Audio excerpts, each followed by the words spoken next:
प्रणाम मुखिया जी। खुश रह खुश रह। का हो, का हाल चाल बा? का बताई कि का हाल चाल बा? काहे हो? हमार लड़का आज 2-3 दिन से खाना नहीं खे खा। हमारा लड़का के ओकर लड़की बिगाड़ देले बिया। केकर लड़की? अरे वह जनत नहीं की कि हमरा केकरा से झगड़ा बा, ओकरे लड़की। अच्छा अच्छा, हम समझ गई नी। उपेंद्र, जा गांव भर में बोल द कि मुखिया जी के हाथा में पंचायत बा आ सब लोग अभी के अभी जुटे। अब दोनों लोग सब कोई के सामने आपन आपन बात रख। तूने ऐसा क्यों किया? मैंने क्या किया? तूने ऐसा क्यों किया?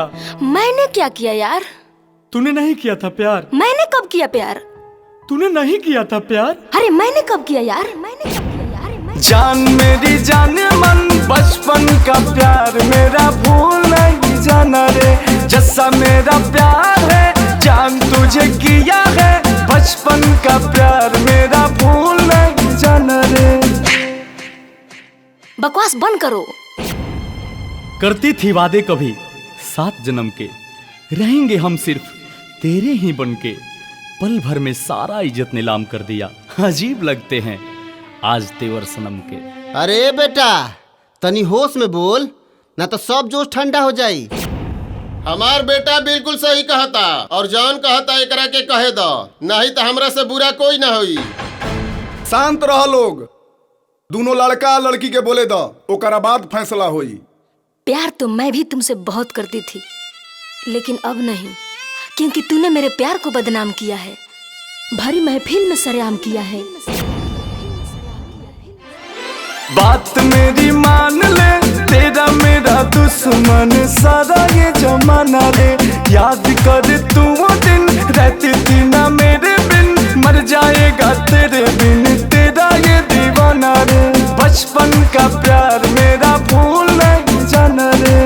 अगर तुम सच में मेरे से प्यार नहीं करती तो खा कसम और पूरे समाज के सामने सच्चाई बता। चाहती तो तू भी थी मुझे, अब डरती है जमाने से। बहुत दर्द होता है दिल में सच को छुपाने से।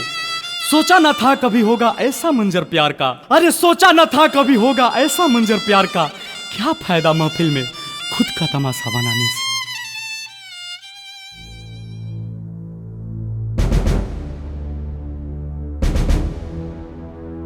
बोला बेटा, तुम्हारा मन में जो भी बा खुल के बतावा।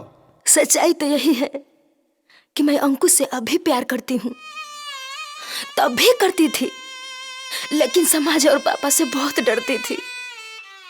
हम तू लोग के प्यार के सम्मान करतानी और तू लोग के प्यार हमरा कबूल बा।